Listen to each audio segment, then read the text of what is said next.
A warm, beautiful afternoon to each and every one of you. My name is Ishmael. I'm from South Africa. This is going to be episode 1 of my story. Another day, another episode. Today I'm going to be telling you a little bit more about my upbringing. Things that I still remember myself, even though I was very young. And the things that I've been told, because I can't remember those. Without any further ado, let me jump in and tell you about my brother, my younger brother, whose name is Justice. My brother was born in Carltonville in Gauteng. He was not born in Limpopo where I was born. And that's where I've been staying with my father and my mother, because my brother is 3 years younger than myself. So that simply means when I was 3 years old, I stayed in Carltonville together with my father and my mother. And that's where my father has been working. I've been told that I didn't like my brother that much because I thought he was white, due to the fact that he was light in complexion, too light in complexion. And I was told that I tried to kick him off the bed multiple times after he was born because I didn't want to be with him. But those are the things that I can't remember myself. But I still remember when my mother was hospitalized to give birth to my younger brother, Justice, at the hospital there in Carltonville. We were going to go visit her with my father. We were using a cab, a taxi. In South Africa, we call it a taxi. And I remember at the gate of the hospital, my father told me that's where we're going to jump off. And I think I jumped off first, and I jumped off a moving taxi. It was not moving very fast, but it was moving slightly. I was told that, I remember that I jumped off the concrete stones and then nearly hurt myself, but luckily I was not hurt at all. What I did was I just jumped, stood again, and then I prepared myself to go into the hospital. And then when we entered the hospital, it was a triple story kind of a building. My mother was up there, very up there. So I remember we entered the hospital and we had to go up using a lift. I don't know if you call it elevator or something like that. And the moment I entered, I felt like, wow, I was going to heaven. And I was so excited that when I came back home, I was telling people that, I was in a flight, inside the building, and then we went up the sky whatsoever. But it was, those funny jokes when we were younger. And I think my mother came back a couple of days later. I stayed with them, but I decided to go back and stay in Limpopo with my granny, who at that time was about 60 years old, because currently she's 93 and I'm 35, which makes it like maybe she was 62, 63, around there. I can't even remember. So I decided to go stay with my granny because I liked her so much. She's still alive. She's 93 years old. She was revisiting me here very recently, and we had so much fun with her. She's a very bubbly person. So I went back home to go stay with my granny. I was deported, or I was sent home. I started living with my granny, which made me very excited. But I think a year or two later, my mother decided to come back home and stay with her mother and myself. So definitely he returned with my younger brother, Justice. And what I'm telling you right now is something that I don't think he remembers because he was very young. I think he was 1 or 2.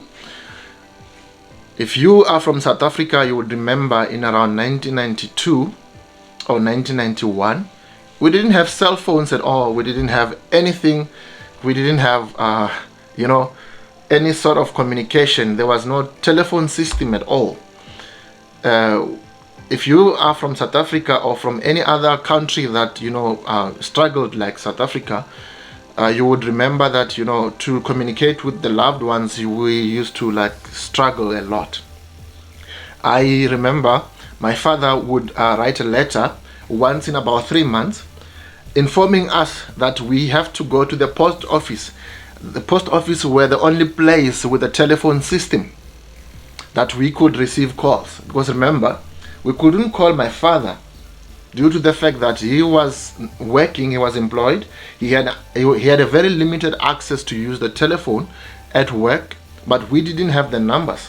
because we're not able to, or we're not allowed to give him a call at any given time while he's on duty. It's only him during lunchtime who can call us and say, hey, how are you, and all those kind of things. But we didn't have a telephone as well. We had to follow his orders.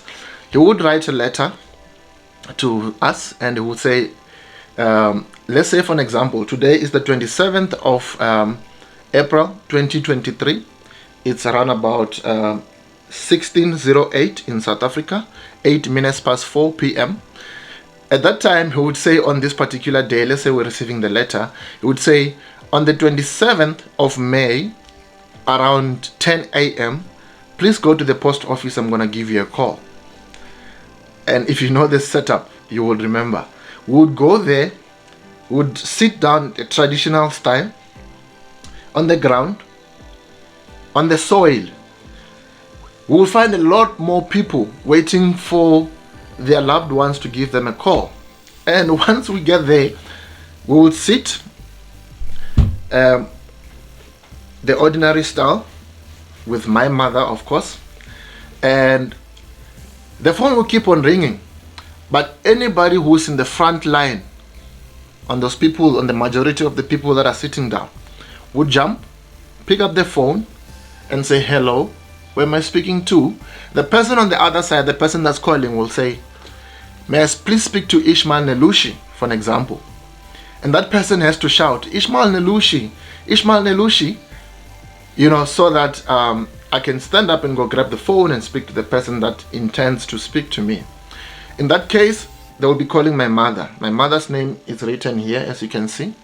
It's Ntungupadzeni or Sophie. Then the person who called my mother's name, either Sophie or Ntungupadzeni, right? My mother will jump off, will be carrying my brother on her back, and she will be holding my hand like that.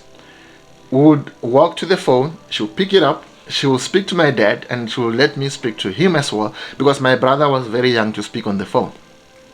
Then my father would say, for an example, I'm gonna send you another letter to inform you when I will be able to call. Just keep coming back to the post office, because at the post office, everyone in South Africa had a little tiny box with the key. You have a special key for that box, and you would have a special box number. I think you used to pay like a monthly subscription, if not a yearly subscription. But you come regularly to check your letters. When you open the box, you'll find the letters that are stored inside your personal box, and that's where we used to get the letters from my father and stuff like that.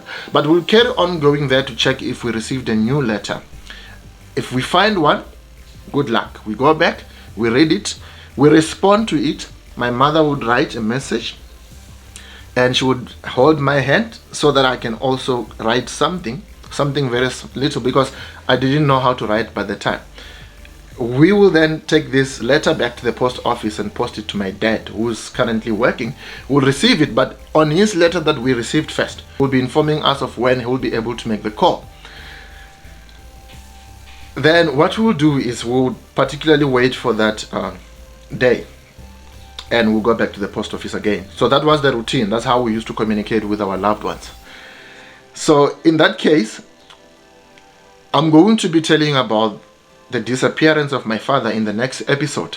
What happened when he stopped communicating with us, and what happened when he didn't communicate with us.